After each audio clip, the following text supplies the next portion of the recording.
안녕하세요. 4월 9일 화요일 매일매일 습관처럼 매일 행정법 정인영 선생님과 함께하는 매일 행정법 즐겁게 한번 시작해 볼까요? 오늘도 어제와 같이 내일도 오늘같이 가봅시다.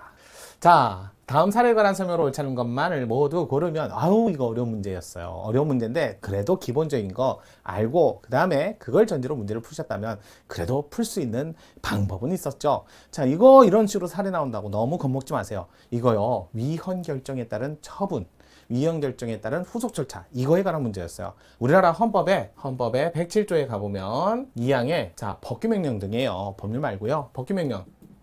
통제는 구체적 사건을 해결하는 과정에서, 전제 문제로서 이렇게 하죠. 그래서 우리나라에서 구체적 규범 통제한다. 다 아실 거예요. 기본적으로 규범 통제. 근데 구체적 사건이 있어야죠. 그래서 갑이라는 사람에게 행정청이, 자, 여기서는 갑에게 행정청, 세무서장인 A청이 과세를 했고, 과세 처분을 했고, 이 처분이 잘못됐다 생각해서 행정소송을 제기했고, 행정소송을 통해서 당의 처분을 판단을 해야 되는데 과세 처분이야 당연히 근거법이 있을 거 아니에요. 자, 근거 법률. 법원에서는, 행정소송하는 법원에서는 법률을 기준으로 판단하는 장소다 보니까 법률을 직접 판단 못하고 요거를 헌법재판소로 보내죠. 그러면 위헌 법률 심판이 시작됩니다. 그러면서 당의 행정소송은 정지가 되고요. 왜? 이걸 먼저 결정을 해줘야 과세 처분이 적법하다 위법하다 판단을 할 수 있으니까요. 그래서 구체적 사건을 해결하기 위한 전제로서 규범을 통제한다. 구체적 규범 통제라는 말을 썼죠.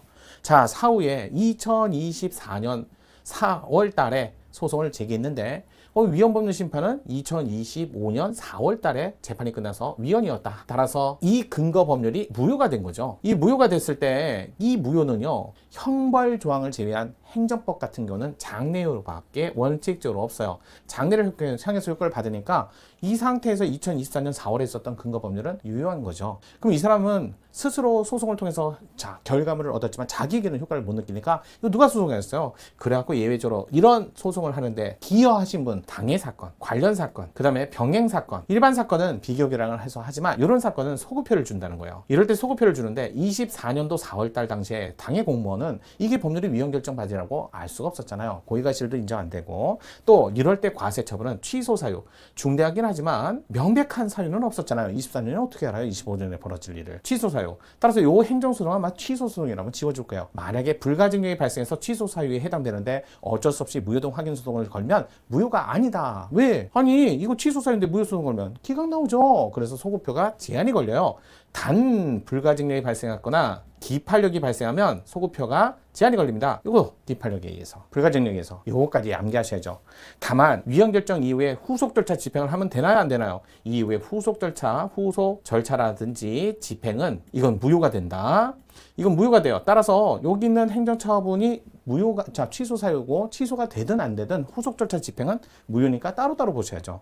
그래서 위헌 결정을 기준으로 해서 위헌 결정된 법률에 근거한 처분은 취소 사유, 위헌 결정 이후에 후속 절차 집행은 무효 사유. 이거는 기본이에요. 암기하셔야죠. 이거 잘 이해하셔야 돼요. 그래야 문제를 풀 수 있어요. 한번 문제 가볼게요. 세무서장인 행정청 A, 갑에게 과세 처분. 그 후에 과세 처분이 근거되었던 법률 규정은 헌법재판소 위헌 법률 심판으로 위헌, 무효. 이럴 때 장래요.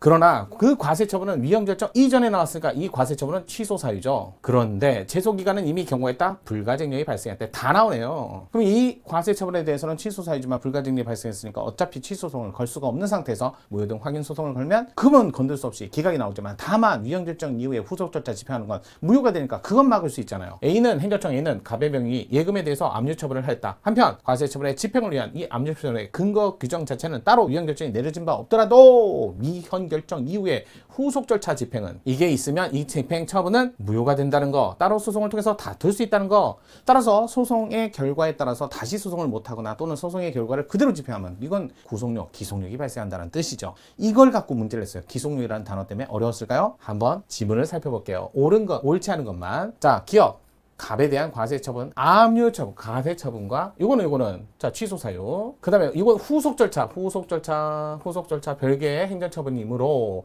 선행처분인 과세처분이 당연무효가 아닌 이상 압류처분을 다툴 수 있는 방법은 존재하지 않는다. 자 후속 절차 집행은 무효예요. 무효. 별도로 다툴 수가 있었죠. 이건 방법이 없다 그러면 안 되죠. 니은 압류처분은 과세처분의 근거 규정이 직접 적용되지 않고 압류처분 관련 규정이 적용될 뿐이므로 과세처분의 근거 규정에 대한 위헌 결정의 기속력은 압류처분에도 미칩니다. 무관한다가 아니죠. 왜? 위헌 결정되니까 더 이상 집행하지 말아라. 집행하지 말라는 그 판결에 따라 행정처분도 따라라 라는 구속력, 집행력 또는 구속력, 기속력 이렇게 얘기하잖아요.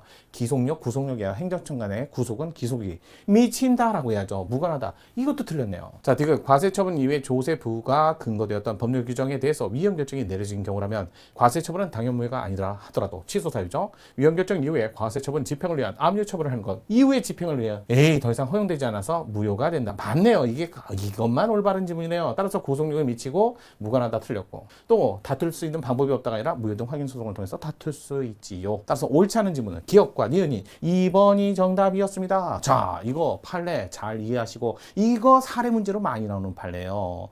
행정법에서 사례 문제로 나오는 판례가 그렇게 흔하진 않습니다. 여러분 이거 꼭 판례 정복하길 바라면서요. 4월 9일 화요일 자 매일매일 습관처럼 인형쌤과 함께 하는 행정법이었습니다. 어려운 문제였지만 반드시 정복하시길 바랄게요. 그러면 내일도 함께 합시다.